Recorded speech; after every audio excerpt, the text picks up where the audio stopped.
नारायणं नमस्कृत्यं नरं चैव नरोत्तमं देवी सरस्वती व्यासं ततो जयमुदीरयेत। ब्रह्मानन्दं परमसुखदं केवलं ज्ञानमूर्तिं द्वन्द्वातीतं गगनसदृशं तत्त्वमस्यादिलक्ष्यम् एकं नित्यं विमलमचलं सर्वदी साक्षिभूतं भावातीतं त्रिगुणरहितं सद्गुरु तन्नमामि। शुक्लां ब्रह्मविचारसारपरमा माद्यां जगद्व्यापिनीं विना पुस्तकधारिणीं भजतां जाठ्यान्धकारापहां हस्तेन स्फटिकमालिकां विदधतीं पद्मासने संस्थितां वन्दितां परमेश्वरीं भगवती बुद्धिप्रदां शारदां। नमः पार्वतीपते हर हर महादेव। कृष्ण भगवान देव गुरु जनार्दन स्वामी महाराज बजरंगबली की जय।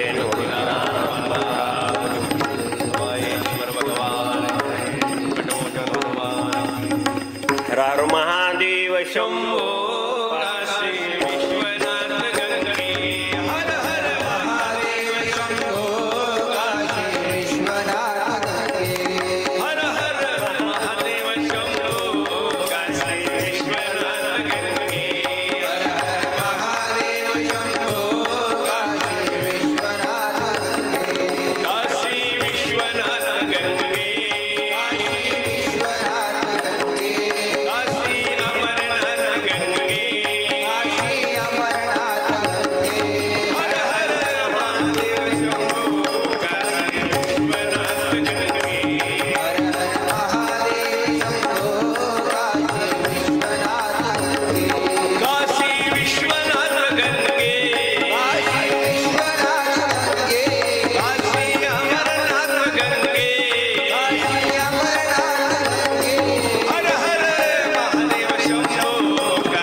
तद्विधि प्रणिपातेन परिप्रश्नेन सेवया उपदेक्ष्यते ते ज्ञानं ज्ञानीस्तत्त्वदर्शनी।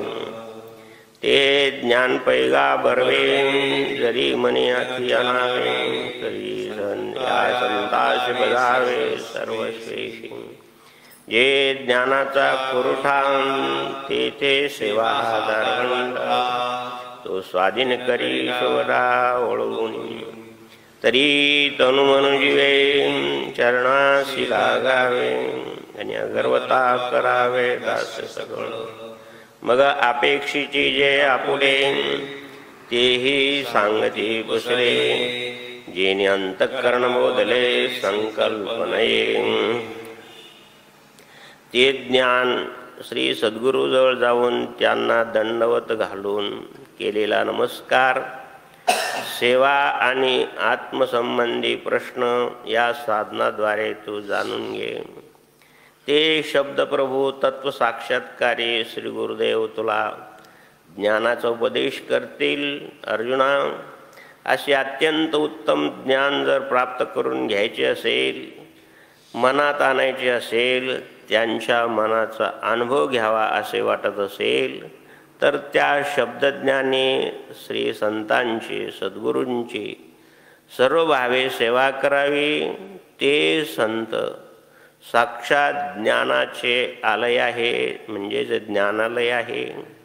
त्यांची सेवा हा त्या घराचा, त्या ज्ञानालयाचा उंबरठा आहे।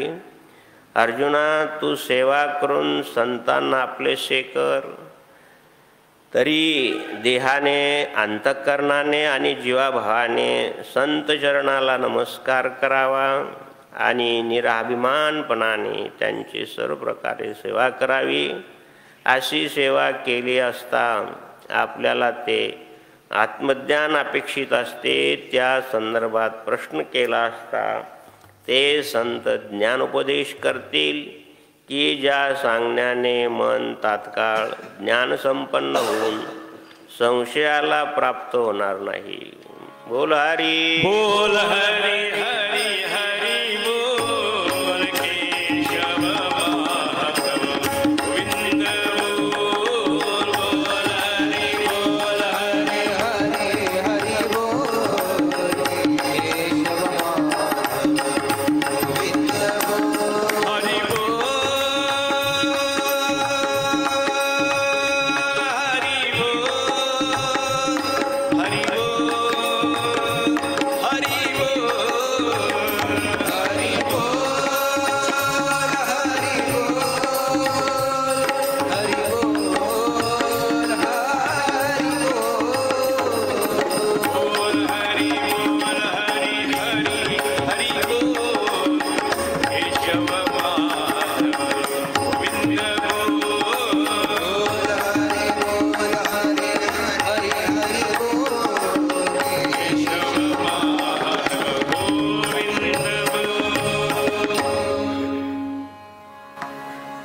शिवस्वरूप सद्गुरू जनार्दन स्वामी गुरुमाऊलीच्या कृपेने भगवान आशुतोष महामृत्युंजय सर्वेश्वराच्या कृपेने अतिशय पवित्र असा महिना आहे. या महिन्यामध्ये भगवत चर्चा, भगवत सेवा, पूजा पाठ, नित्यनेम, जपानुष्ठान असे उपक्रम आपल्या धर्मग्रंथामध्ये सांगितले आहे. त्या महिन्याचं नाव आहे पुरुषोत्तम मास. हा अधिक मास आहे. यामध्ये या महिन्याचं व्रताचं काय फळ आहे? अनंत अनंत फळ आहे. जपाचं काय फळ आहे? दान केल्याचं काय फळ आहे? अशा वेगवेगळ्या कथा श्री पुरुषोत्तम मास महात्म्यामध्ये सांगितलं आहे. भगवान श्रीकृष्णांनी पांडवांना सांगितलं, वेगवेगळ्या ऋषीमुनींना किंवा ग्रस्ताश्रमी लोकांना, आणि भगवंतांनी केलेला हा अधिक महिन्याचं महात्म्यामध्ये किंवा पुरुषोत्तम महिन्याच्या महात्म्यामध्ये आणि हे आहे. त्या निमित्तानं आमच्याजवळ दान देण्यासाठी काय आहे? संन्यासी मंडळी आहेत. पण दान फक्त काही वस्तूच नाही आहे. श्रीमद भगवद्गीतेची हा 4था अध्याय चालू आहे. याच्यामध्ये ज्ञान कर्म संन्यास योग सांगितला आहे आणि कर्म उपासना पण सांगितली आहे. आणि याच्यामध्ये वेगवेगळ्या प्रकारचे यज्ञ सांगितले आहे. द्रव्ययज्ञ आहे, स्वाध्याय यज्ञ आहे, जपयज्ञ आहे. प्राणापानाची गती रोधन करून शरीर शुद्ध करतात, तो सुद्धा एक यज्ञ आहे. आणि हे सर्व यज्ञ सद्गुरू जनार्दन स्वामींच्या जीवनक्रम तुम्ही जर पाहिला तर त्याच्यामध्ये आपल्याला दिसून येतात. म्हणून संत चरित्र अति गोड आहे. नाही त्याच्यापेक्षा भगवंताला दुसरं काही आवडत नाही. सगुण चरित्रे परम पवित्रे सगुण चरित्रे परम पवित्रे सादर वर्णावे सज्जन वृंदे मनोभावे हाती वंदावे सगुण चरित्रे परम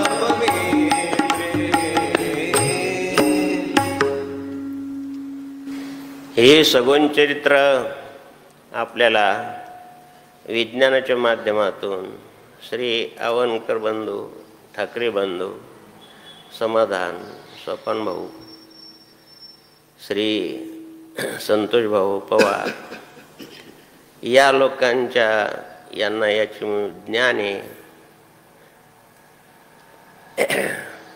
मोबाईलचं ज्ञान आहे, शिवाय आणखीन प्रक्षेपणाचं ज्ञान आहे. ते ज्ञानाचा उपयोग गुरुमाऊलींची सेवा म्हणून ही मंडळी करत आहेत. फार लक्ष देऊन लोक ऐकतात. काल जालन्यावरून फोन होता. आता माझं वय 65 पर्यंत चाललो, काही गोष्टी राहून जातात, पण 4 लोकांना क्षमा केली पाहिजे. त्यापैकी एक वृद्ध आहे, एक बालक आहे आणि एक वेडा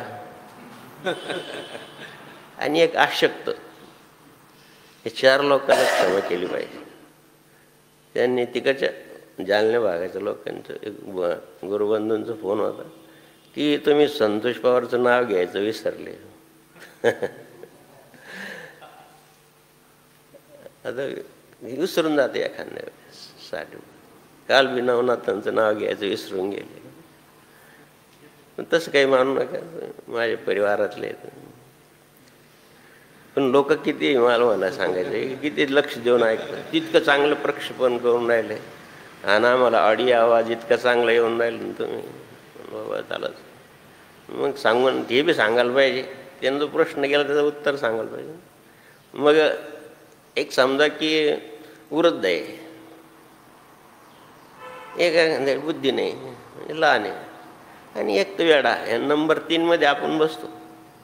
एक तर वेडा असेल ना सोडून द्या, आपण वेडा आहे जाऊ द्या, सोडून द्या. बालवृद्ध, अशक्त आणि रोगी या 4 लोकांना क्षमाला पात्र आहे. मला सांगायचं हे लक्षात घ्या की चांगलं आहे असं जिज्ञासू वृत्तीतूनच, प्रश्नातूनच उत्तर निर्माण होईल, तसं कुठं होईल. आणि हा संवादच आहे, भगवान श्रीकृष्णाचा आणि अर्जुनाचा संवाद, उद्धवाचा आणि अर्जुनाचा संवाद, यदुराजाचा आणि दत्तात्रय भगवंताचा संवाद. हे गीता झाले पुढं. यालाच उद्धव गीता म्हणतात, दत्तगीता म्हणतात, गुरुगीता म्हणतात. अशा प्रकारचं हा एक ज्ञानयज्ञ आहे आणि आपण सर्व त्याच्यामध्ये आहुती टाकतोय. तुम्ही ऐकताय श्रवण नावाची भक्तीची आहुती आहे, आम्ही सांगतोय ही स्वाध्याय यज्ञाची आहुती आहे. आणि मग तो यज्ञ नारायण हुताशन मग प्रसन्न होईल. यज्ञशिष्टाशिना संतो मुच्यंते सर्व किल्मेशः यज्ञशिष्ट अमृत भोज यांती ब्रह्म सनातना. त्यासाठी आपण सर्वजण आणि जीवाभावानं, अंतःकरणपूर्वक, मनानं याच्यामध्ये सहभागी होत आहेत. विशेषतः भजनी मंडळामध्ये आदरणीय सद्गुरू साहेबपरायण, हरिभक्तपरायण श्री शिवराम महाराज, श्री जनार्दन महाराज, श्री लक्ष्मण महाराज, श्री नवनाथ महाराज, सर्व मंडळी. आणि सकाळी लवकर उठून बाबाजीचं प्रवचन ऐका द्यावं तुम्ही. सकाळी लवकर उठून नेमनाम पूजा पाठ करणं, याला एक पृथ्वीदानाचं पुण्य. साळुंकृत कन्यादान एक दान पृथ्वीदान समान. जनार्दन स्वामींचं एकही वाक्य असं नाही की जे शास्त्रात नाही. म्हणजे आज समजा आता 1 महिनाभर किती दानाचं पुण्य होईल. आणि बाबाजीची भाषा आहे की हे तुम्हाला काय बाजारात मिळणार, हे विकत मिळत नाही. यासाठी प्रयत्न करावा लागतो. त्याला पुरुषार्थ म्हणतात. योग वासिष्ठ भाषेमध्ये की प्रयत्न करायला पाहिजे. जीवाला सवय नसते आणि अनंत तुम्ही संसारी जीव आहात, तुमच्या मागं संसार आहे, त्याच्यामध्ये अनंत समस्या असतात, अनंत कामं असतात. हे सर्व धडधडून बाहिला आणि देव बाजारचा भाजीपाला नाही हो, देव बाजारचा भाजीपाला नाही हो, देव बाजारचा भाजीपाला नाही हो, देव बाजारचा भाजीपाला नाही हो. आणि म्हणून द्या हो, हे पुण्यार्जन सगळ्यांनीच केलं पाहिजे. आज म्हणायचे की ज्याजवळ पुण्य आहे त्याचे सर्व काम श्रीमद भगवद्गीता सांगतात. तस्याहं सुलभ पार्थ तेषा सतयुक्तानां भजता प्रीतिपूर्वकम दधामी बुद्धियोगम तम. त्याचे सर्व कामं सुलभ होतात, त्याला बुद्धियोग मिळतो. त्याची काय मनोकामना असेल त्या पूर्ण होतात. तुझं भावा आहे देव तरी सुलभ उपाव, तरी सुलभ उपाव, तरी सुलभ उपाव. भावे गावे गीत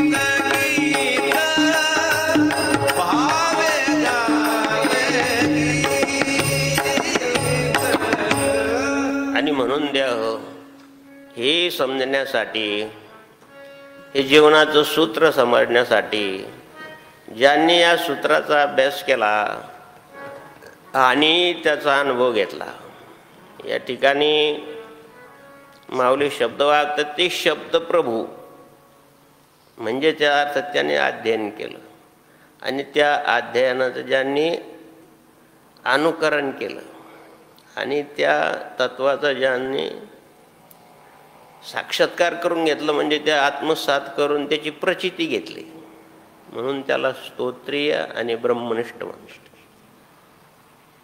भवबंधनी सोडवावे. भवबंधन काय आहे हे समजून घेतलं पाहिजे. दुसरी गोष्ट, ते तोडण्याचं साधन समजून घेतलं पाहिजे. समजलं दोन्ही, आणि मग ते तोडण्यासाठी प्रयत्न केला पाहिजे. या तीन गोष्टी महत्वाच्या. भवबंधनी सोडवावे. जनार्दनाने प्रश्न विचारला, भवबंधन काय आहे? जेवढ्या काही भयदायक वस्तू आहे किंवा भयदायक आहे ते भव आहे. वळणाचा रस्ता आहे, वाहने हळू चालवा म्हणजे पुढं वळण आहे. घाटाचा रस्ता आहे, वाहने हळू चालवा म्हणजे घाट आहे पुढं. हे जे संकेत दिले जातात रहदारीच्या नियमामध्ये, तशा प्रकारचं जीवन सुद्धा एक रहदारीच.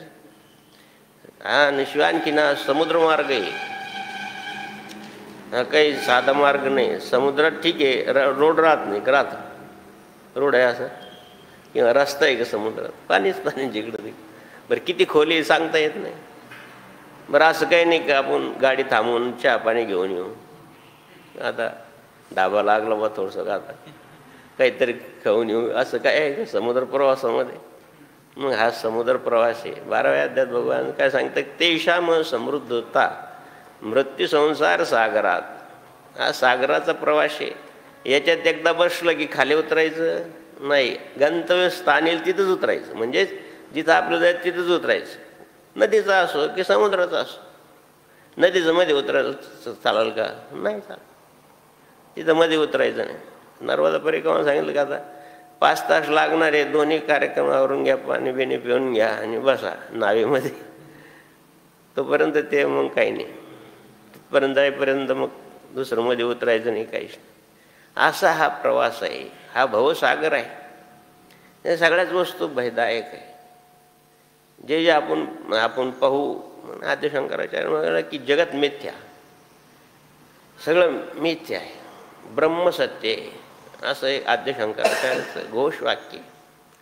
मग का त्याच्यावर मतांतर तर असतात प्रत्येकाचं. काय सगळ्याचे मतांतर. कोणी मग त्या मताचं खंडन करत, जग सत्य नाही तर मग काय, जग मग काय करतं नाही करत, मग कशा करता का भाऊ? असं पण एक मत आहे. 4 वाक वेगवेगळ्या प्रकारचे मत निघलं. एकच ब्रह्म सत्य, मग ईश्वर सत्य नाही, शिव सत्य नाही का? मग तो जगात असे काही मतांतर त्यावेळेस पण होते. आद्य शंकराचार्य भगवंताचे पण त्यावेळेस होते. मग ते अंतःकरण पुसले. अंतःकरण पुसावं, ज्यांना माहिती नाही. बाबाजीचे शब्द आहे हा, पुसावं. त्याला पुसा. तुम्ही विचारून आले का तुमच्या पत्नीला पुसा? पुसा म्हणजे पुसा नाही, विचारा. नाही तर पुसा काय, तुला कळत नाही? दिवाळीचं साफसफाई करलं ते आपले पतिदेव साफ करत. ते पत्नी काय करायची किंवा मुली काय करतात किंवा मंडळी काय करते, काही आरशाला इकडं तिकडं हात पुसतात. तर ते असं पुसता ते ना, ते दिवाळीची वेळ, आता सुट्टी आहे, लॉकडाऊन आहे, आरसा पुसायला लागले, चष्मा लावला. ते एक बारीक टिंब काही निघानाच. काय टिकल्या लावत्या, काय हे लावत्या, काय तुला समजत नाही काय? हे काय लावून ठेवतेस? किती वेळचं पुसून राहिलं तरी निघाना. पुसा शब्द पुसा म्हणजे पुसा नाही, विचारा. ते जास्तच भटकले. ते तुला कळत नाही असे काही लावून ठेवते कुठं आरशाला. ती जवळ आली, तिने पाहिलं तिथं आरशाला तर काही नाही, काय पुसून राहिली केव्हाची. तिनं पाहिलं की चष्मा लावलेला होता. ते चष्म्यावर तो डाव होता, तेव्हा निगडे चष्मा काढ तिनं पुसला ना, आता पुसा म्हणे आरसा. अरे म्हणजे गायब झाला. तो आरशाला नव्हता, चष्म्याला होता. हे सांगायचं हेतू एक बाबा, आपण म्हणतो ना बनका आहे की दुसऱ्याच्या डोळ्यातलं आपल्या डोळ्यातलं बारीक कण दिसत नाही, पण दुसऱ्याच्या डोळ्यात कुसळ दिसत. भज गोविंदम, कुसळ ही मराठवाडी भाषा. भज गोविंदम मूढमते,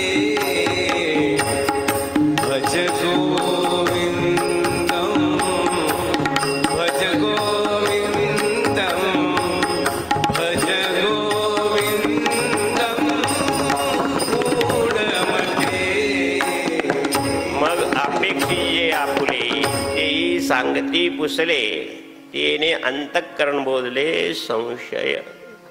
संकल्प नाही विचारावं, शंका जरूर विचारावे, पण जिज्ञासू म्हणून. नाहीतर महाराज किती पाण्यात आहे ते पाहण्यासाठी विचारू नये, त्याला खोळचटपणा म्हणतात. जिज्ञासूपणा पाहिजे, खोळचटपणा नको, उपेक्षेनं नको. अपेक्षित जे आपुले, माऊलीची भाषा पहा कशी गोड आहे. तुम्हाला अपेक्षा पाहिजे, उपेक्षा नाही पाहिजे. मग एक एक शब्द, आता ते शब्द प्रभूचे महाराज. मुखी अमृताची वाणी, मुखी अमृताची वाणी, देह देवाचे कारणी, देह देवाचे कारणी. मुखी अमृताची वाणी, मुखी अमृताची वाणी. एक तर शब्द प्रभूचे, एक एक शब्द तुलन मोजून. जी काही महापुरुषांना जी काही सत्प्रेरणा झाली महाराज, ते ईश्वरी संकेतन झाले. तुम्ही आता तुळशीदास महाराजांचं रामचरित्र मानस, एक एक शब्द ती ग्रामीण भाषेत लिहिलेले. संस्कृत त्यांना यायची, पण त्यांनी ग्राम्य भाषा निवडली, हिंदी भाषा निवडली. तर एक एक शब्द असत. अर्थात जे बोलले ते बोलले नाही. तुकाराम महाराज मी नाही बोललो, मी नाही अभंग लिहिले, ते त्यानं सांगितले म्हणून लिहिले. सांगणारं वेगळं आहे. आशनिराभिमान वृत्तीने म्हणून तनु मन जीवे चरणाशी लागावे, अगर्वता करावे दास सगळं. त्यानं केलंय, आम्ही नाही केलं. जनार्दन स्वामींच्या शब्दामध्ये पहा तुम्ही, मी केलं असं नाही. त्या भगवान सदाशिवानी करून घेतलं. बाबा बाबाला काय येतं, दुसरी शिकलेले. तू सुख करता, तू दुःख हरता, तू सुख करता, तू दुःख हरता, आणि करविता. मोरया मोरया मंगलमूर्ती, मोरया मोरया मोरया मंगलमूर्ती, मोरया. म्हणून एक एक शब्द माऊलीचा थोडंसं निरूपण आहे. तद्विधी प्रणिपाते ना. पण आद्य शंकराचार्याचं 2-250 पानाचं पुस्तक त्या छापलंय असं म्हणलं कारक. 5-6 ओळी, 4-5च आहे ओव्या, पण याच्यामध्ये आसपास 400 पानाचं जवळपास आद्य शंकराचार्याचं चरित्र भरून ठेवले. तद्विधी प्रणिपाते. किती चांगला श्लोक आहे, किती गोड भाषा आहे, किती रस, किती अध्यात्म माऊलींनी भरून. अपेक्षी जे आपुले, उपेक्षा म्हणून नाही विचारू, अपेक्षा म्हणून विचारा. आद्य शंकराचार्य भगवान महर्षी व्यासाच्या कृपेने आयुष्य लाभलं, तर परत तीर्थयात्रेच्या निमित्त. तीर्थयात्रा का करायची की वेगवेगळ्या प्रकारचे मत आहेत, वेगवेगळ्या प्रकारची धर्मसंकल्पना आहे. त्या योग्य आहे की अयोग्य आहे हे निदर्शनात आणून दिलं की हे योग्य नाही. काही तंत्र मार्गाचे राहत, काही लोक मांत्रिक असतात. जारण मारण उच्चारण आहे की नाही, आहे, पहिल्यापासूनच आहे. आद्य शंकराचार्याचे पण वेळच होते. आणि म्हणून याचं खंडन केलं पाहिजे, म्हणजेच हे काढलं पाहिजे. समाज भरले जातोय, चांगले चांगले लोक तंत्र मंत्राच्या मागे लागतात. आणि धर्माचे पालन,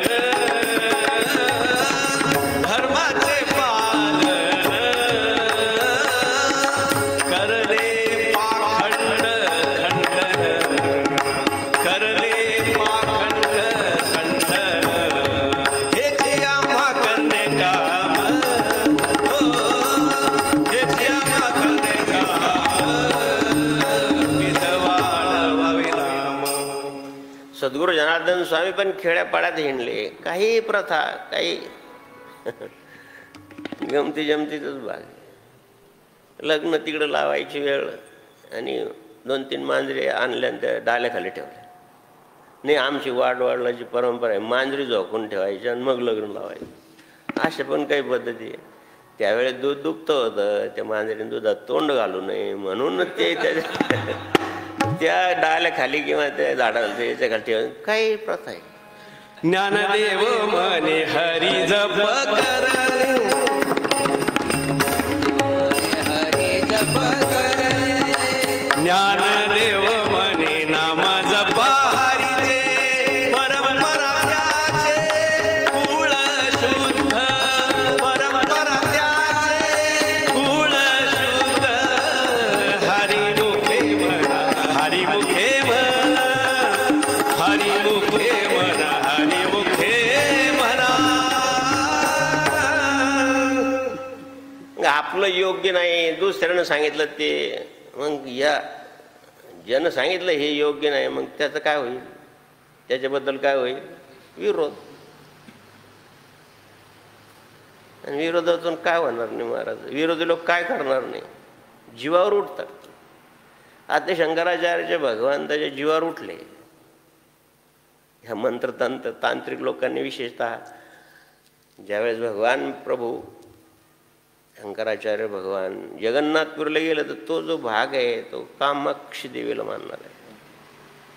तंत्रमार्गातला ते लोक हेच योग्य नाही. देवीची भक्ती करा, करू नका असं नाही, पण या मार्गानं करू नका, हिंसेच्या मार्गानं करू नका. आता हे चांगलं आहे की नाही का वाईट येतात? पण वाईटाला ते चांगलं वाटतं का?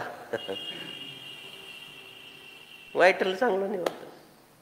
आणि हे धारणच होऊन गेली की नाही नाही, मी सांगतो हेच खरं आहे, मी हेच बरोबर आहे, मीच देव, मीच राजा.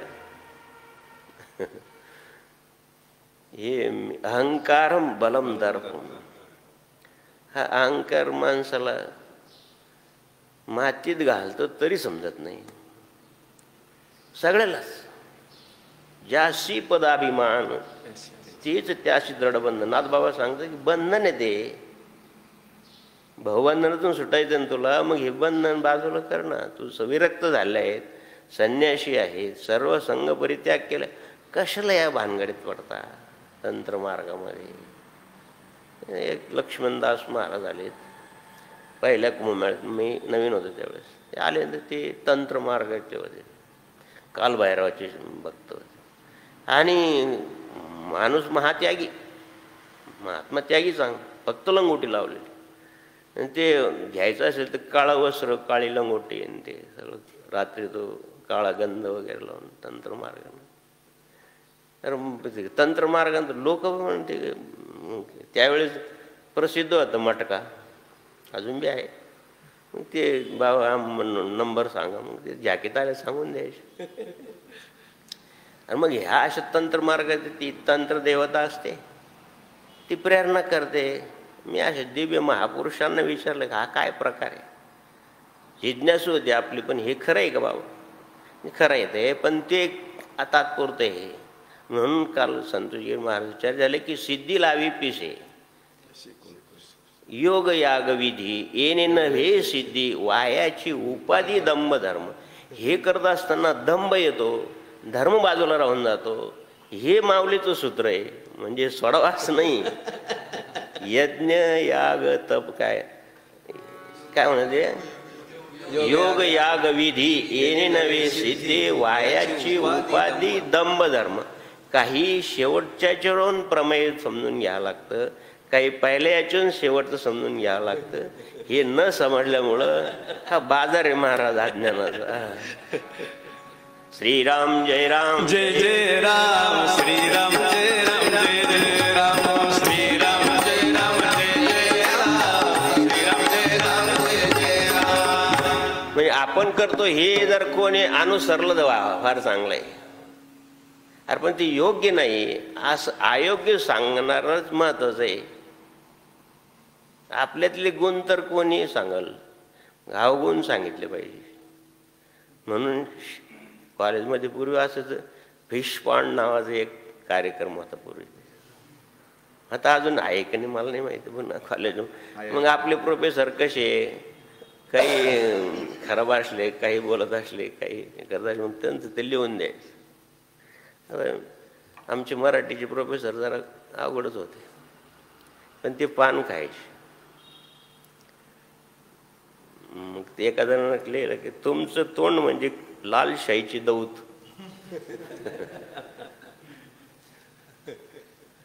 त्याला सांगायचंय की तुमचं तोंड लाल शाईची दौत आहे, पण पेनात भरा.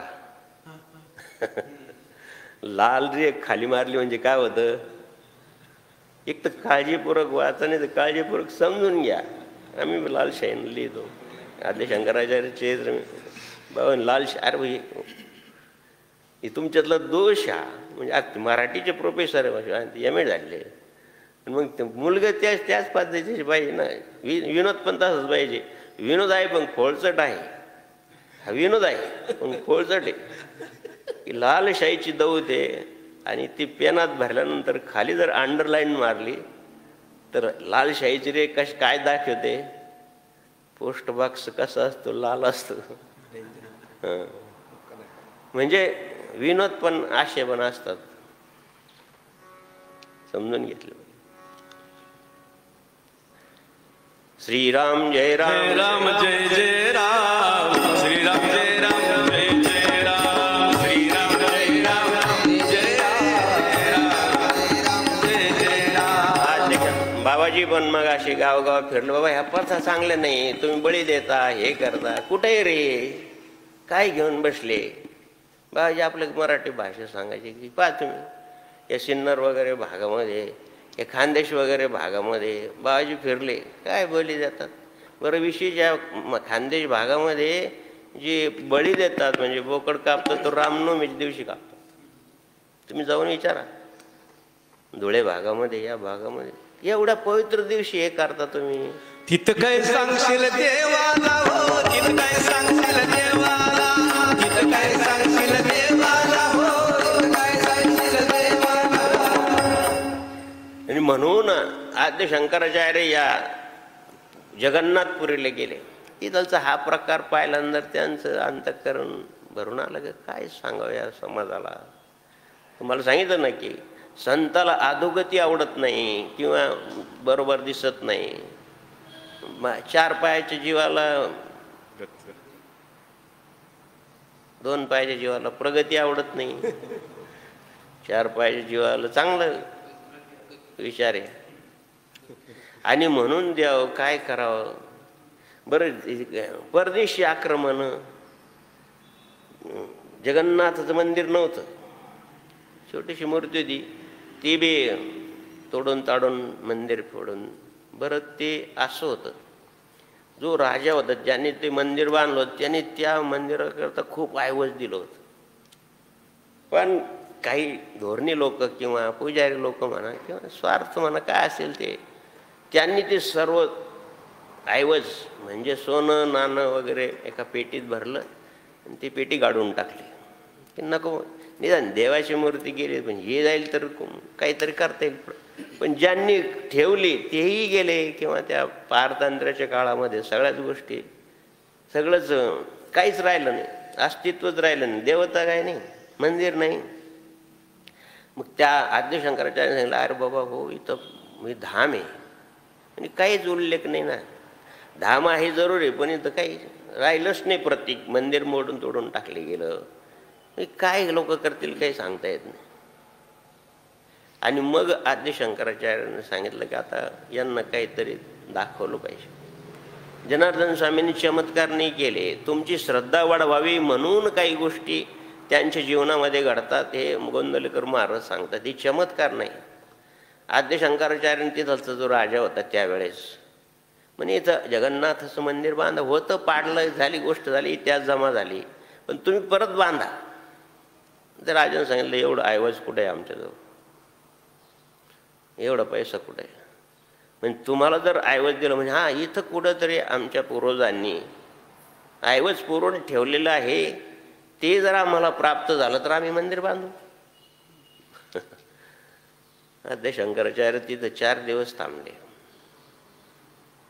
आणि मग आम्ही लोक काय करत, देवा तुला कोठे देवा तुला कोठे पावो, न जागे तुला पावो, मोहमायेच्या प्रपंची गुंतविलेस देवा, नाही होत तुझी सेवा, नाही होत तुझी सेवा, म्हणून ध्यास देवा, देवा तुला कोठे पावो, यवन मजदा.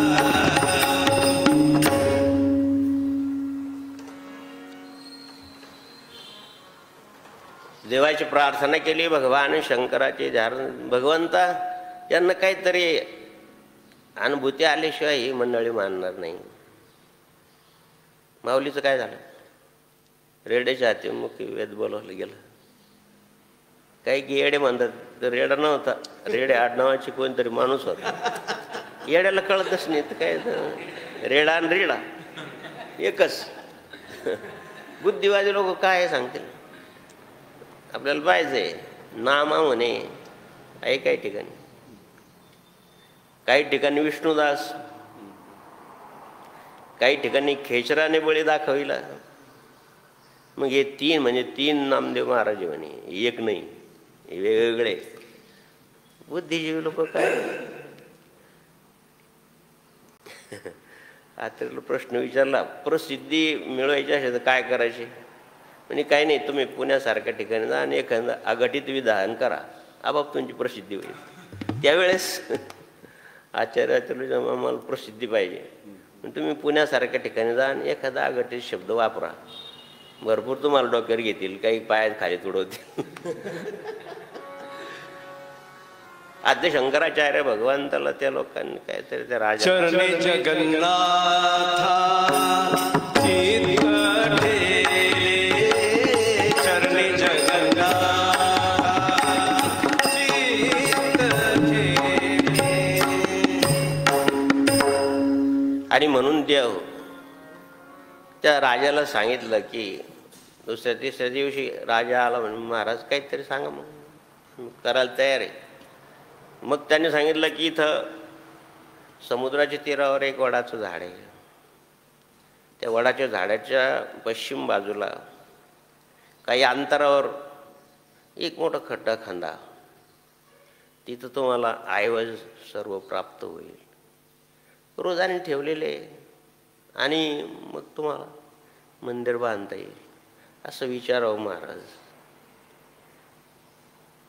4 मुलं, चांगली प्रसिद्धी चांगली, आणि काही कालांतरानं आईवडील गेले, मुलांना गरिबी प्राप्त झाली, ज्याचे त्याचे धंद्या वगैरे निघून गेले, गावात एकच राहिलात, काही नाही, काम नाही, धंदा नाही, शेतीचा उद्योगात शेतीत काही पोट भरायची पंचायत झाली. पण त्याचे वडील धार्मिक होते, त्यांनी मंदिर बांधलं होतं. छोटा प्राकृतिक दृष्टांत आहे, त्यांनी मंदिर बांधलं होतं. काय करावं, एवढ्या माझे वडील एवढे पुण्यवान असून सुद्धा मला ही माझी परिस्थिती अशी, साहजिकच वाटतं, संसारी जीव आहे.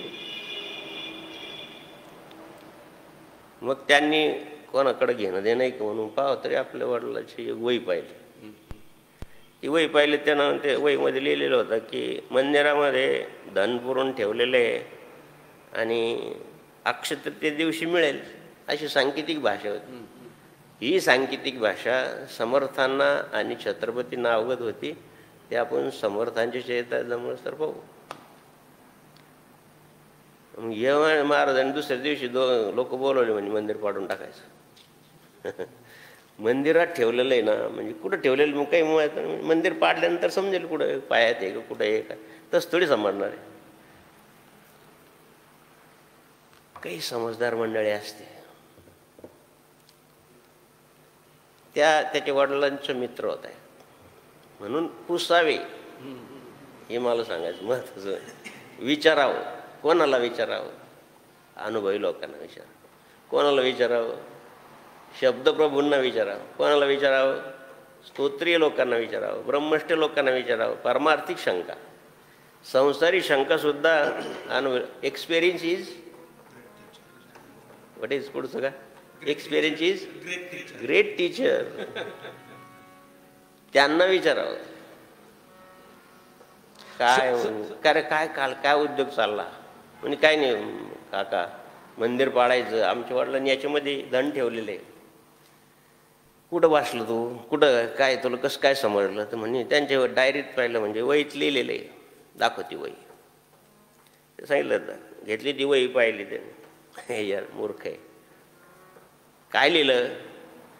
मंदिरामध्ये धन ठेवलेलं आहे, अक्षयतृतीया दिवशी दुपारी 4 वाजता मिळेल, असं वेळसुद्धा लिहिलेत. काय असतात लिखित लोक. अक्षयतृतीयापर्यंत थांब. आता सांगतोच, काका म्हणतात ते थांबायला काय हरकत नाही. ऐकतात काय की अनुभवी माणसाचं काही काय ऐकतात, काही काही नाही ऐकतात. नाही आय एम इज ग्रेट, मला सर्व समजतं, मी त्रिकालदर्शी वगैरे वगैरे. आमच्यात बी तसेच. अक्षयतृतीया आली, ते सांगितलं की 4 वाजता. मग 4 वाजेपर्यंत दम मारणं बाबा. अक्षयतृतीयाची 4 वाजता सांगितलं ना, तोपर्यंत थांब ना. काय उद्योग करतो? त्याला खूप स्वर्ण आलं. अक्षयतृतीया दिवशी सूर्यनारायण भगवान आणि पश्चिमेकडे निघून गेल्यानंतर असे, आता कालपासून विश्व दिन होता. काल 3 महिने झाले ना, जून, जुलै, ऑगस्ट, सप्टेंबर.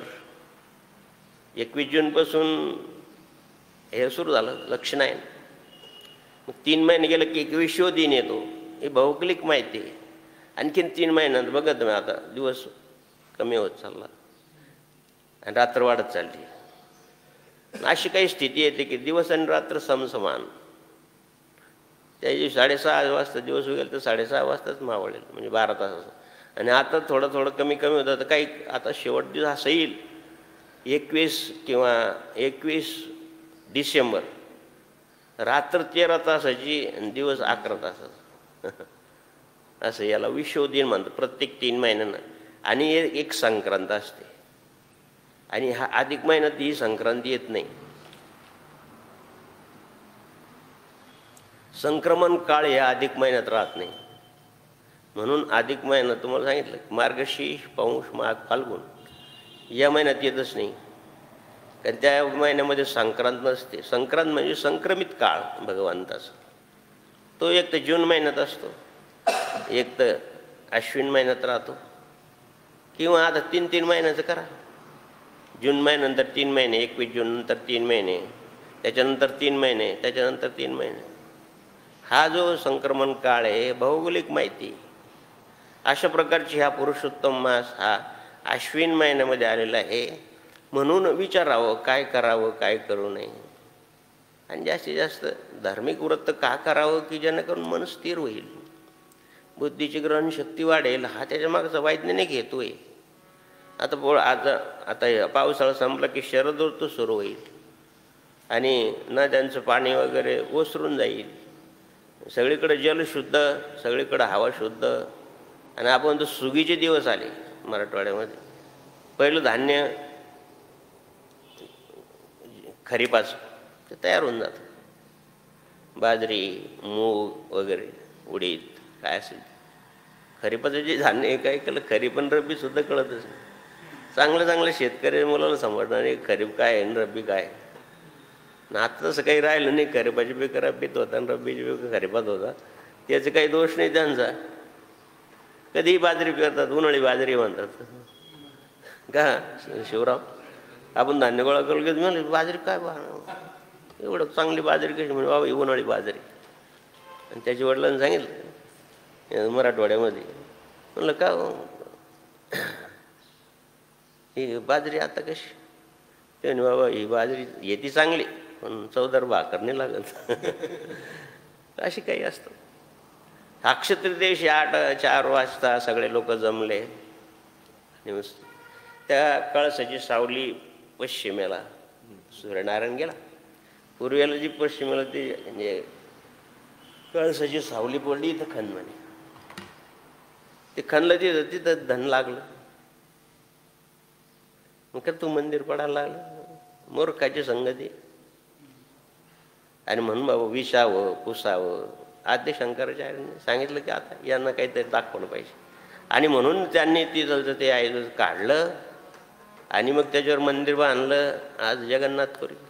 साधूचे संगती करून पाय,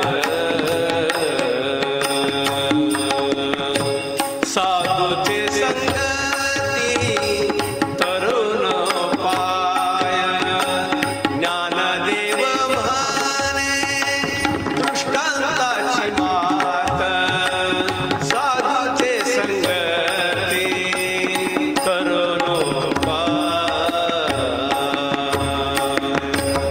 अशा प्रकारची प्रवासामध्ये शंकराचार्यांनी ठिकठिकाणी आणि मग असं प्रचार वाढला, नाव वाढलं, तर मग त्या ठिकाणचे राजे कोणी संस्थानिक असेल त्यांनी प्रत्येक तीर्थक्षेत्रावर आणि आद्य शंकराचार्य भगवंतांना जागा दिली. आपल्या नाशिकमध्ये सुद्धा राम मंदिराच्या आपल्या मंदिराच्या पूर्व दरवाजा पुढून आणि लक्ष्मण रेषेच्या मध्ये आद्य शंकराचार्याला एक दान दिलेलं आहे. आता छोटंसं मंदिर बांधलं, सगळं तिथं लोकवस्ती झाली. त्यावेळेस कुठं लोकवस्ती होती. असं प्रत्येक ठिकाणी जागा दिली, तर त्या ठिकाणी ज्या ठिकाणी जागा दिली त्या ठिकाणी त्यांनी मठाची स्थापना केली. आणि मग या भागातलं दैवत काय आहे, आता त्या भागातलं दैवत काय, तर भगवान नारायण. मग नारायणाची उपासना त्या लोकांना. आद्य शंकराचार्य अद्वैत तत्वज्ञान लोकांना, काही लोकांनी एकांकिकता काय विचारूच नका, शिवार्पण. आणि मग त्या ठिकाणी प्रत्येक ठिकाणी असं वेगवेगळ्या प्रकार. दक्षिण भारतात गेले तिथं काही लोक भगवान सरस्वतीचे उपासक, शारदापीठ म्हणजे शारदेचे मंदिर, असं काही नाही. इकडे काही भागामध्ये भगवान गेले तर तिथं शिवाचे मंदिर. जे काही आहे मठांची स्थापना करताना एकच त्यांनी केलं की वैदिक कर्मामध्ये जे काही मालिन्य आलंय तिथं मुलं शिकतील, मुलं अध्ययन करतील. त्यावेळेस दुसरा अध्ययनाचा दुसरा मार्ग वैदिक मार्गच होता. आणि बाबाजीचं पाय हेतू कसा आहे, जनेश्वराचं मंदिर बांधल्यानंतर बाबाजी म्हणे पुजारी तिथं काही लोकांना सांगितलं तर पुजारी पाहिजे. पुजारी नाही म्हणे, इथं पोरं राहतील. बाबाजींची भाषा सांगतो की तुम्हाला ऐकायला पण म्हणे प्रवचनातून, इथं पोरं राहतील, पोरच पूजा आरती करतील. काय हेतू काय होता, याचा अर्थ उपेक्षा होती का ठराविक समाजाबद्दल किंवा नाही. पण हे समजत नाही महाराज. मुलं राहतील, मुलं पूजा करतील आणि त्यांना सवय लागेल. काढून वसती ग्रह गुरुकुल ते विनामूल्य सेवा, काढून वसती ग्रह गुरुकुल ते विनामूल्य सेवा, भस्मांकित तनु कंकणाची, भस्मांकित तनु कंकणाची, कफने मिळवा जनार्दन, कफने मिळवा, आरती निष्काम यतीवर मौनगिरी. बऱ्याच तीर्थक्षेत्राच्या ठिकाणी शंकराचार्य मठ म्हणून बरेच जागा आहेत शंकराचार्याचं. आणि काय तशा प्रकारचे सद्गुरू जानंद स्वामींनी वेगळ्या लोकांनी बाबाजींना जागा दिली. ही जागा मंजुळाबाई म्हणून एक साध्वीने दिली बिचारी. बाबाजींच्या काय बाबाजी घेऊन गेले का. आज किती लोकांना संतोष पवारच्या वडिलांनी आपली लेकीकडे जागा दिली, काय केलं त्या उपयोग, काय त्याचा उपयोग काय होऊन राहिला, उपयोग काय होऊन राहिला. बाबाजींनी नेली, लेकराच्यात मुखात चाललं ना 2 घास. उपयोग काय, उपयोगिता काय, आणि कोण उपयोग घेतं. आम्ही उपयोग घेतो, मागचे शिष्य नाही. हे न समजल्यामुळं आत्ताच नाही समजत, असं नाही त्यावेळेस पण नाही समजत. सगळे शंकराचार्य सगळं सोडून संन्यास घेऊन सुद्धा हे मठाची स्थापना. सगळीकडे प्रभाव आहेच महाराज. काय संतोषगिरी महाराज सुटतच नाही. आणि मग त्याच्यापेक्षा तो मोठा, तो म्हणतो मी मोठा, सगळं मलाच पाहिजे. शंकराचार्य भगवंतांनी त्यावेळेस त्यांना कळलं की हे असं वेगवेगळं केलं पाहिजे. म्हणून प्रत्येक ठिकाणी गेलं तर एका ठिकाणी एका धर्मपीठाची स्थापना केली आणि धर्मपीठाची स्थापना करून त्या ठिकाणच्या पीठाधीश्वर केला. या भागात तुम्ही धर्मप्रचार करा म्हणून 4 ठिकाणी आद्य शंकराचार्यांनी पीठ काढले. त्यापैकी द्वारका पीठ आहे, पुरी म्हणजे जगन्नाथपुरी पीठ आहे, आणि रामेश्वर आहे, आणि बद्रीनारायण ज्योतिषपीठ. अशा 3 पीठाचे वेगवेगळ्या प्रकारचे त्यांनी नावं दिले. शारदा मठ, गोवर्धन मठ, ज्योतिष मठ आणि शृंगेरी मठ. आणि ह्या प्रत्येक मठामध्ये एक मठाधीश आणि त्याचं कर्तव्य कर्म काय, त्यांनी कोणाला संन्यास देताना त्यांनी कशा प्रकारचं संन्यास द्यावा हे थोडंसं अवघड आहे. आणि त्या संन्यासाचे काय यमनियम असावे, त्या संन्यासाची देवता कोणती, इष्टदेवता कोणती वगैरे वगैरे सर्व प्रकारचं लिखित आद्य शंकराचार्यांनी अतिशय कमी वयामध्ये सर्व योजना करून ठेवली. धर्म त्यांना माहिती होतं सगळं समाज आहे, हे आमचं असं, हे तुमचं तसं, हे काय पहिल्यापासून आहे. म्हणून त्यांनी 4 मठाची स्थापना केली प्रत्येक मठामध्ये. आणि प्रत्येक मठाच्या ठिकाणी मग कोण राहील. मग गोवर्धन मठासाठी लोकांनी ऋग्वेद दिला, शारदा मठाच्या लोकांना सामवेद सांगितला, ज्योतिष मठाच्या लोकांना अथर्ववेद सांगितला, शृंगेरी मठाच्या लोकांना यजुर्वेद सांगितला, आणि क्रमशः प्रत्येकाला एक एक ब्रह्मवाक्य दिलं. या 4 मठाचं शारदा मठाच्या लोकांना तत्वमसी हे ब्रह्मवाक्य दिलं, गोवर्धन मठांना प्राज्ञावंत हे ब्रह्मवाक्य दिलं, ज्योतिष मठाला आयतात्मा ब्रह्मा असं नाव दिलं, आणि अहम ब्रह्मास्मी हे शेवटच्या मठाला आणि सांगून दिले. आणि मग या प्रत्येकाचं आणि कोण कोण या दीक्षा द्यावी, तर त्यामध्ये कोणी गिरी आहे, कोणी भारती आहे, कोणी संन्यासी आहे. आणि जनार्दन स्वामींची परंपरा खूप तशी अनादी आहे. आम्ही ज्योतिष मठाच्या याच्यामध्ये येतो गिरी. ते सरस्वती नाम हे दक्षिण भारतातले म्हणजे आचार्य असतात, शिकलेले असतात, वेगवेगळ्या प्रकारचे. पुरी जगन्नाथपुरी. आम्ही ज्योतिष पीठ हे आमचं आहे. या मार्गात सुद्धा कुलदेवता असते म्हणून आमची कुलदेवता वैष्णोदेवी आहे. आमच्यातले साधू तुझं नाव काय असं नाही विचारत, कोण नामा. आणि मग ते असं सांगता येते की माधवगिरी महाराज. भगवान का दिया हुआ, गुरु महाराज का दिया हुआ, भगवान का दिया हुआ हमारा छोटा सा नाम माधवगिरी आहे असं सांगावं लागतं. राम राम असं नमस्कार नाही करता येत. आमच्या संन्यासी लोकांना असं नमस्कार नाही सांगितलं. काय वाईट लक्ष असतं संतोष किंवा शिवराम महाराज माऊलीवाच महानिर्वाण झाला. आता आपले देश मंडळी सगळेच गेले, सगळ्याचे भाषणं झाले, काय झाले. आम्ही गेलो, आमचे गुरुबंधू होते ना, आम्ही त्यांच्या समाधीवर असं ओंकार उठावला. ओंकार उठवणं असं की नुसतं बोटं हालायचं नाही का, असं करायचं, परत असं करायचं. सर्वस्व आहे त्याच्यामध्ये अधिकार. हे आखाड्याची पद्धत आहे, असं करणे, असे कर. देवजी, अलगजी, दत्तजी, गुरुजी, ओम नमो नारायण या सर्वांना अगोदर नमस्कार करायचा. मग तो आत्मा आहे ओम नमो नारायण, त्याला नमस्कार करायचा. ते अंगठे टेकून असतात. ब्रह्म आहे तुम्ही, आता तुम्ही ब्रह्मस्वरूप आहे, हे म्हणजे ब्रह्म आहे. न समजल्यामुळं भाषणं बिषणं सगळं झाले. हे करणं ते व्हिडिओ कॅसेट काढले, अर्थात ठाकरेनंच काढले. म्हणजे का बाबा तुम्ही असं काय केलं त्या हातानं. हरि ओम नमो नारायण, ओम नमो नारायण, हरि ओम नमो नारायण. हे पद्धती समजून घ्या. आद्य शंकरांची काढलेली पद्धत आहे अशा पद्धती. मग आमच्या आखाड्याचं दैवत दत्त महाराज आहे. भगवान शिव इष्टदेवता, दैवता देवता इष्टदेवता. इष्टदेवता भगवान शंकर, तर देवता शंकर, देवता दत्त महाराज. आनंद आखाड्याची देवता सूर्यनारायण आहे. 5 देवतेचे 5 शारदापीठ म्हणतो आपण त्यांना. सरस्वती मातेने मंडल मिश्राच्या वेळेस सरस्वती माता प्रत्यक्ष बोलली किंवा सरस्वती माते दर्शन झालं म्हणून आई तुझं मी मंदिर बांधेल शारदा मठ. त्या मठाला नाव दिली शारदा. म्हणजे या कुंदे एक तुषार हार धवला या शुभ्र वस्त्रांकिता या अशा प्रकारचे वेगवेगळ्या पीठाच्या लोकांना त्या त्या देवतेची उपासना सांगितली.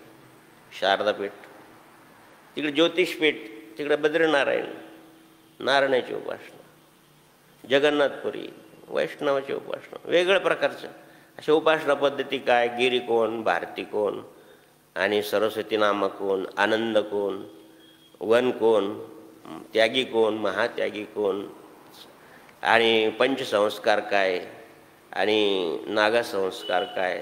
का बघ दिगंबर अशा अवस्था येते की वस्त्र अंगावर आहे दिग म्हणजे दिशा, दिशाची त्याचं वस्त्र आहे म्हणून त्याला दिगंबर नागा म्हणतात. दिगंबर दत्त महाराज बी दिगंबर म्हणतात त्याला. दिगंबरा दिगंबरा दिगंबरा दिगंबरा श्रीपाद वल्लभ दिगंबरा दिगंबरा दिगंबरा श्रीपाद वल्लभ दिगंबरा. 4 शिष्यांना अशा प्रकारची विभागणी करून आद्य शंकराचार्य भगवंतांनी सांगितलं की आता ब्रह्म कार्य आवरलं. तसं क्षेत्र फार मोठं आहे पण तुम्हाला सांगितलं सागर आपल्याला गागरमध्ये भरायचं आहे. सागरासारखं त्यांचं चरित्र आहे पण आपल्या आपल्या भांड्यात त्याच्या भांड्यात जसं येईल तसं ते भरायचं. माधवगिरीच्या भांड्यामध्ये गुरुदेवांनी जे टाकलं तेच तुम्हाला सांगून राहिलं. तेवढं भांड आहे तेवढंच सांगायला पाहिजे. सेवितो हरस वाटितो हरिका सेवितो हरस वाटितो हरिका धारे गुण का प्राण भरी धारे गुण का प्राण भरी विठेवरी जाते अबुले समान विठेवरी जाते अबुले समान. अशा प्रकारची सर्व व्यवस्था झाली आणि परत आपल्या जन्मभूमीकडून आणि येताना ते आपल्या दक्षिण भारतातून येताना त्यांनी पहिल्या काळामध्ये पहिल्या यात्रेच्या वेळेस त्यांना एक जागा आवडली होती. शृंगेरीचं मंदिर होतं तिथं आणि उपवन होतं चांगला. ती जागा त्यांना आवडती ध्यानधारणेकरता चांगली म्हणून त्या ठिकाणी त्यांनी शृंगेरी मठ बांधलं. त्यांचं आवडीचं स्थान. आता त्याला आपण काशी कामपीठ म्हणतो. तर भगवान नारायणाचं अस्तित्व आहे आणि भगवान शिवकांची आणि विष्णुकांची असे 2 आहे. गेलात तुम्ही दक्षिण भारतात तर त्यामध्ये विष्णुकांचीचं मंदिर जर तुम्ही पाहिलं तर तुम्ही 10 वाजता त्या मंदिराकडे ऊन असेल पाहू शकत नाही. त्या मंदिराचं संपूर्ण कळस सोन्याचं आहे. म्हणजे खालपासून वरपर्यंत लख लख लख लख सोनं, प्युअर सोनं, सोन्याची मूर्ती. तर ती मूर्ती लहान नाही. भगवान शेषशाही अशी मूर्ती ही लांब 8-10 फुटाची झोपलेली आहे ती मूर्ती दगडाची पण त्याच्यावर एवढं सोनं आहे. आता ते भगवान तो राजाधिराज भगवान नारायण म्हणजे तो देवतमान देवादिदेव जनार्दन. शांताकारं भुजगशयनं पद्मनाभं सुरेशं विश्वाधारं गगनसदृशं मेघवर्णं शुभांगं लक्ष्मीकान्तं कमलनयनं योगिभिर्ध्यानगम्यं वन्दे विष्णु भवभयहरं सर्वलोकैकनाथम्.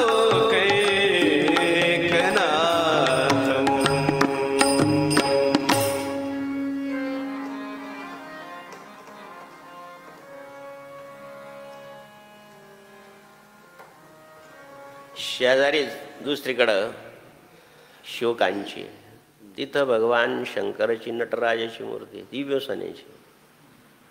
तर नटराजच होता तो, त्याला नृत्य आवडायचं. रावणाला कशामुळे प्रसन्न झाले, त्याने तांडव नृत्य केलं आणि तांडव स्तोत्र म्हणलं. सृष्टी रचयता नटराजा नमो नमः.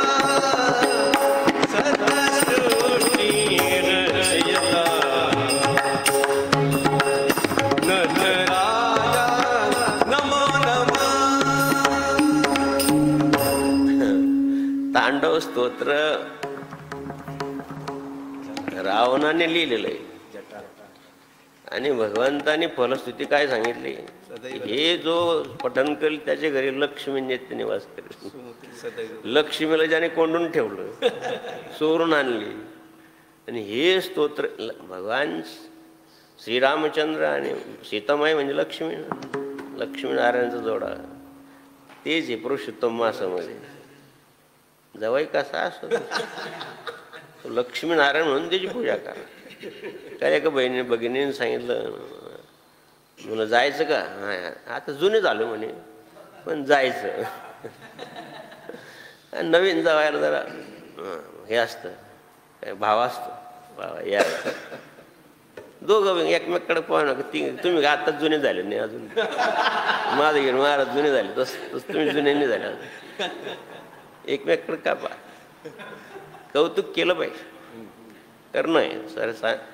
संसार जीवाला दुसरं सुखाचं काय कारण, दुसरं सुखाचं साधन काय आहे दुसरं? हेच कौतुक. मुलींना बोलावं, जावयांना बोलावं, आनंद करावं, चांगलं मिष्टान्न जेवावंच, आनंदित राहावं, एकमेका संसाराची चर्चा करावी. हा त्याच्या मुद्दा हेतू आहे. 3 वर्षानंतर काही काही दूर असतात, येणं जाणं होत नाही. पूर्वी येणं जाण्याची हे नव्हती ना, साधनं नव्हते ना. मग अशा निमित्तानं जावयांना मुलीला बोलायचं, यायचं, हे संस्कृत. आता ठीक आहे, आता परदेशातले काय, आता फोन केलं तर 12-14 तासानं तुम्ही येऊ शकता परदेशातून विमानानं. त्यावेळेस होतं का असं? त्यावेळेस नव्हतं. म्हणून या पुरुषोत्तम मासामध्ये जावयाला बोलावं, त्यांना मिष्टान्न जेव खाऊ घालावं. लेकरू येईल, आईची माया असते. हां, आई वडील गेल्यानंतर मात्र मग माया खंडित होते.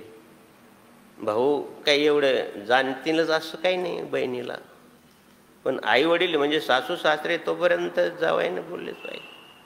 आणि त्यामध्ये आईचं काही वात्सल्य वेगळंच असतं महाराज. म्हणून मुलगी झालं की खेद मानू नये.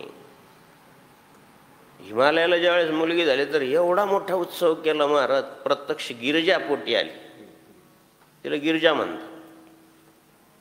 गिरिजा म्हणजे गिरीची मुलगी म्हणजेच पार्वती, पार्वताची मुलगी म्हणजे पार्वती.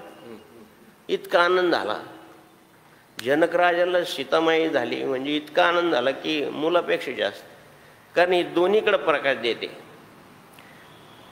आपण म्हणतो मुलगा झाला म्हणजे तो 2 पक्षाचा उद्धार करेल, आई आणि वडील. पण मुलगी झाली तर 3 पक्षाचा उद्धार करते, असं शास्त्र आहे. आई, वडील आणि सासर. मुलगा काय करेल? आई वडिलाचा उद्धार करेल. मुलाच्या कारकिर्दीमध्ये सासरचा उल्लेख नाही, कारण मुलगी येते. हा, गरजावे असलं तर भागतोय. कुळी कन्या पुत्र होती जे सात्विक. कुळी कन्या पुत्र होती जे सात्विक. तयाचा हरिक वाटे देवा. तयाचा हरिक वाटे देवा. कुळी कन्या पुत्र होती जे सात्विक. कुळी कन्या पुत्र होती जे सात्विक. कुळी कन्या पुत्र होती. 3 पिढ्याचा उद्धार करते. सासू सासरे आणि आपलं माहेर. आईचा उद्धार, वडिलांच्या पिढीचा उद्धार आणि सासरचा उद्धार. म्हणून कन्या ही 3 पिढ्यांचा उद्धार करते. मुलगा 1-2च पिढ्याचा उद्धार करतो, मातृ घरानं आणि पितृ घरानं. पण स्त्री जी असते ती लग्न करून जाते तर 3रा परिवार तिला मिळतो. काही संबंध आहे का?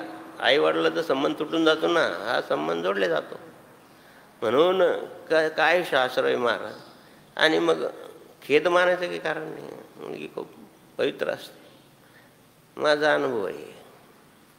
मुलं शिकले, कोणी राजकारणात, कोणी इकडं, कोणी तिकडं, काय त्या आईवडिलाकडं पाहायला वेळच नाही.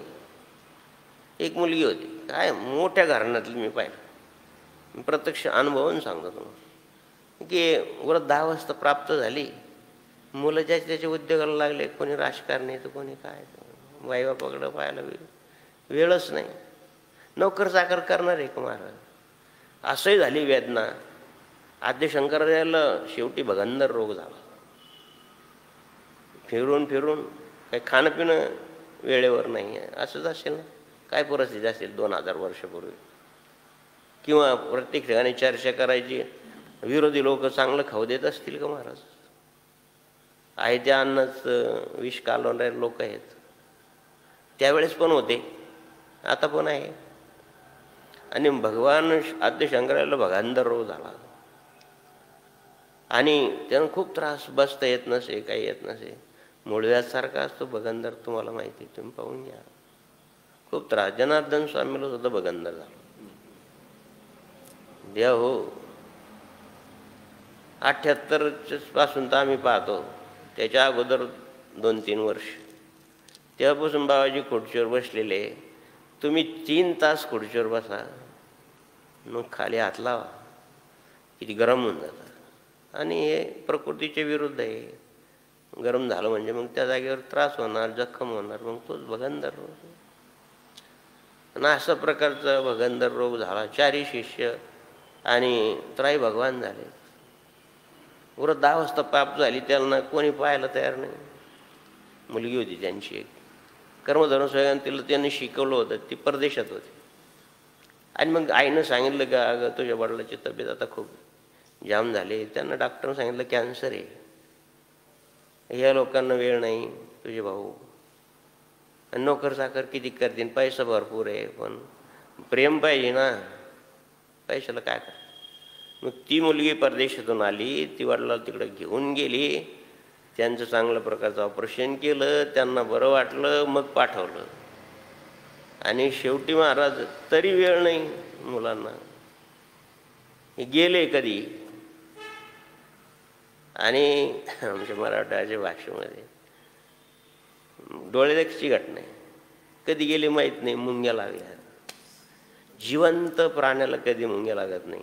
ठीक आहे, आता आम्हाला चावतात, त्यानं घोडाळी केली म्हणून चावतं. काल सहज लुंगी घेतली, हे मुंग्या घेतले. घाई वेळ झाला, आवते टाकायची म्हणून सगळ्या त्या मुंग्याच 2दा आंघोळ करावं लागली. बरं मारायचं नाही हातात, किती हातानं झटकणार. पाण्यात शिवार पण कृष्णा म्हणून किती वेळ पाणी अंगावर घेतलं म्हणजे काही निघलं, काही सावल्या. गजानन महाराजासारखे जसं ते मूळ उठलं, सगळ्या माश्या गजानन महाराजाला सावल्या. मक्काचा कंश भाजायला, चला बाबा आमच्या माळ्यात चला, पायला शेतीला, आणि तिथं मक्काचे कंस भाजू किंवा ज्वारीचे हुरडा खाऊ. गेले गजानन महाराज, ते विदय महाराज. गण गण गणात बोलते, गण गण गणात बोलते, गण गण गणात बोलते, गण गण गणात बोलते. ते कंस भाजायला ते जागर केलं, त्याचे ते कंस घातले आणि झाला दूर झाला तर वर अजून येते चिंची झाड. तिथं बाबांची विहीर आहे, त्यावेळेस मी पूजापाठ केली. अजून ती विहीर आहे, ती पिंची झाड अजून आहे. ते मूळ उठलं, खालच्या दूर गेला. सगळे ते 4-5 शिष्य गेले पळून. बाबा बसून राहिले. हे सगळ्या माश्या उतरल्या सगळ्या अंगाला. मला हे महापुरुषाचं दुःख कसं असतं, हे दुःखी असतात का? जनार्दन स्वामीला भगदंड झाला, तुम्ही पाहिलं, डोळ्याला पाणी येतं महाराज. आम्ही पाहिलं स्वतः पाहिलं. एवढी जखम होती.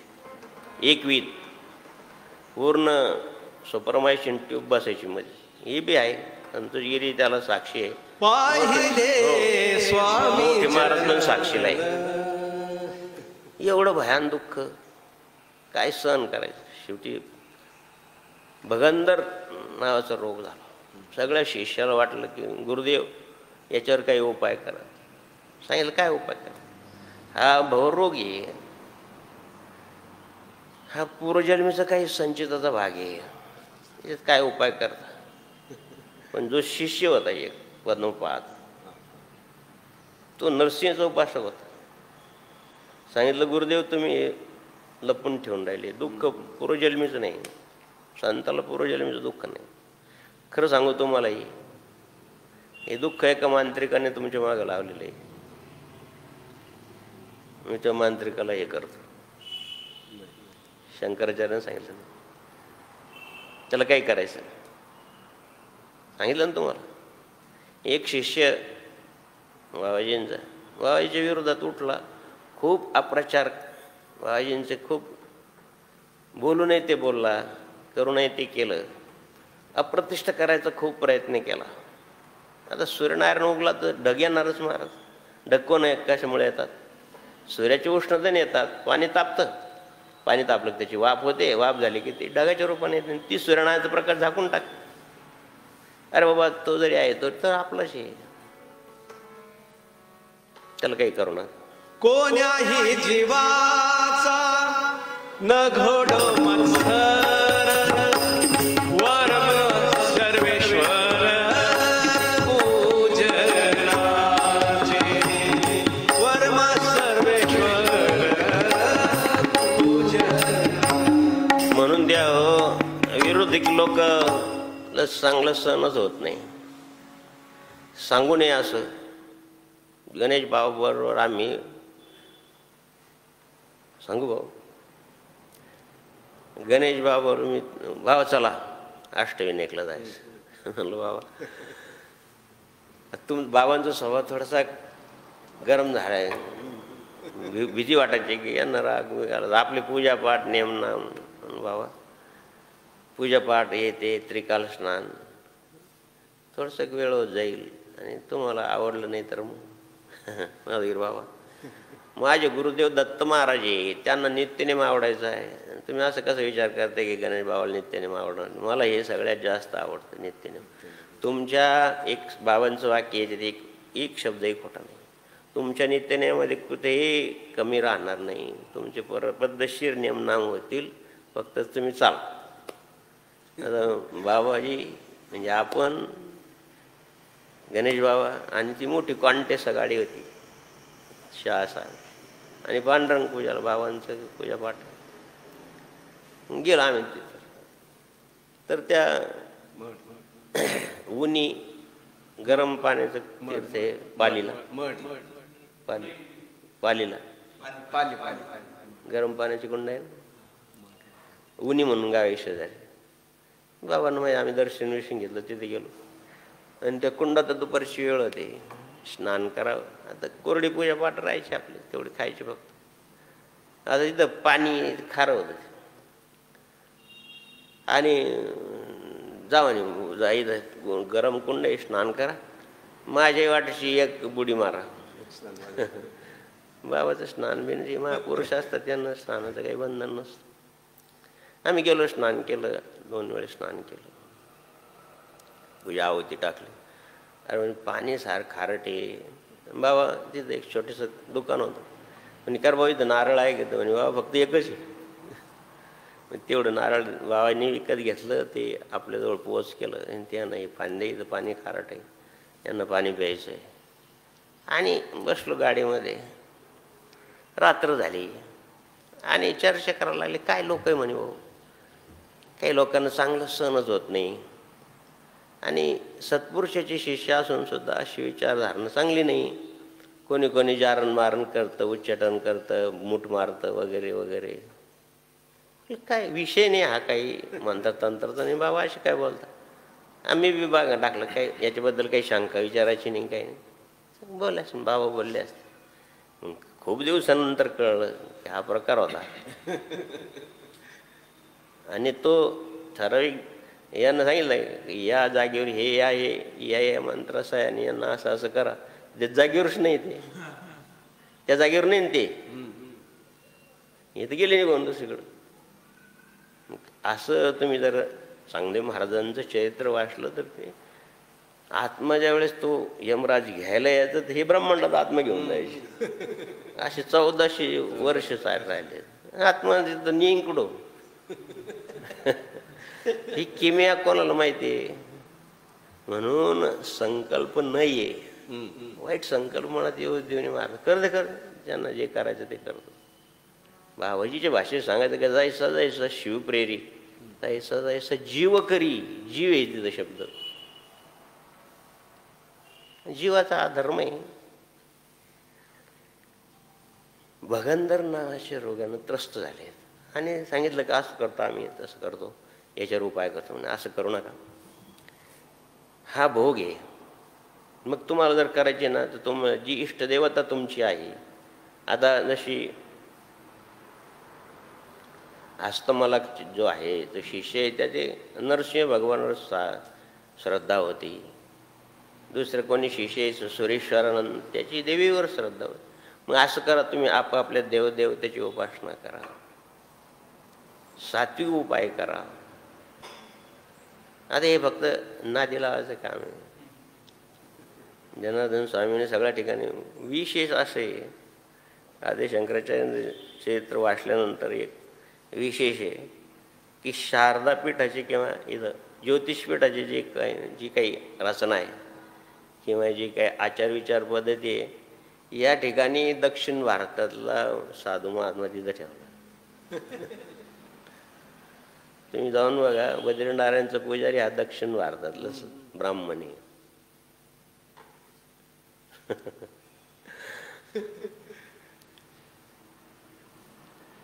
काही पुरी पीठातले, उत्तर भारतातले पूर्व भारतात, पश्चिम भारतातले दक्षिण भारत. जनार्दन स्वामीचे पुजारी संतोषगिरी महाराज मराठवाड्यातले, पश्चिम महाराष्ट्रात जे स्थानाची पूजा करा. माधवगिरी महाराज मराठवाड्यातले, पश्चिम महागातलं पूजापाठ करा. इकडचे तिकडे तिकडचे इकडे. हसू आलं थोडं. नाही, हसू म्हणण्यापेक्षा तत्व कसे आहे, जनार्दन स्वामीचे तत्व नाही कसे, त्यांनी बी असंच केलं. आणि चारही मठाची स्थापना करून प्रत्येकाचे आचार विचार सांभाळून मग सांगितलं की शिष्यमंडळीला की आता आयुष्य संपलं, आता चला आपल्याला परत उत्तर काशीला जायचं आहे. म्हणून काशीवरून परत उत्तर काशीला गेले. तिथून बद्रीनारायणचं दर्शन घेतलं. तिथून मग केदारनाथला गेले. आणि केदारनाथला गेल्यानंतर सगळ्यांना सांगितलं का प्रत्येकाने आपल्या जे काही आचार विचार सांगितला त्याप्रमाणे करावं, आयुष्य संपलंय. महर्षी व्यासांनी जे 16 वर्षाचं आयुष्य दिलं ते धर्मकार्यासाठी वापरलं. सद्गुरू जनार्दन स्वामींची प्रकृती खूप विकल झाली, दवाखान्यात गेले. आहुतीची बळी असं आहुती टाकता ती खाली पडली. मग जनार्दन स्वामींनी सांगितलं की आता हा देह जो आहे हा धर्मकार्य करत नाही, कारण वृद्धावस्था प्राप्त झाली. आद्य शंकराचार्याला काही वृद्धावस्था प्राप्त झाली नाही, पण रोगानं जर्जर झाले. आणि मग सांगितलं की आता वासानी जीर्णानी यथाविहा नवानी गृह्णाती नवानी रोपण. श्रीमद भगवद्गीतेत सांगितले की हा जुनं कपडा जसं माणूस टाकून देतो, नवा कपडा धारण करतो, जसं हे आयुष्य संपलं की हा जुना झालेला कपडा ह्या टाकून द्यावा, दुसरा कपडा धारण करावा. या हेतूने आद्य शंकराचार्यानं सांगितलं की 4 मठाची स्थापना करून ठिकठिकाणी मठमठिका स्थापन केलेले आहे. हा धर्माचा प्रसार आता तुम्ही करा. तुम्हाला पद्धत सांगितली आहे, हे सांगितलं आहे. आणि आता अंतकाळ जवळ आला. अंतकाळ जवळ आला तर कोणत्या तिथीला गेले याचा काही उल्लेख चरित्र सापडला नाही. कोणत्या महिन्यात गेले हे पण काही सापडलं नाही. असेल तर काही एकच ग्रंथ पाहिला आणि वर्णन मात्र आहे. केदारनाथचं शेवटचं पूजा अभिषेक केला आणि असं वर्णन आहे श्री शंकर विजय नावाच्या ग्रंथामध्ये की एक सफेद नंदी आला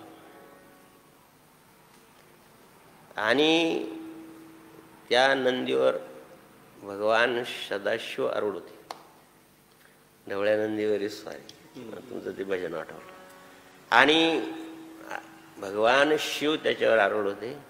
आद्य शंकराचार्याला घेतलं, मांडीवर बसवलं आणि तो नंदी निघून गेला. तो जो देह आहे तिथून काही अंतरावर एक गुफा आहे, त्याला भगवान शंकराचार्यांची गुफा म्हणतात. त्या ठिकाणी त्यांचा देह ठेवला असं पण पाहायला मिळतं. काही चरित्रकार असं सांगतात की त्या नंदीवर बसून भगवान शंकर आणि आद्य शंकराचार्य भगवान आणि मानस सरोवरला गेले, कैलास पर्वतावर गेले आणि मग त्या ठिकाणाहून त्यांचं शिवलोकाला घेऊन गेले. काही असो, महापुरुषांचं जाणं पण विशेष असतं, येणं पण विशेष असतं. आपण फक्त त्यांचं गुणवर्णन करायचं असतं.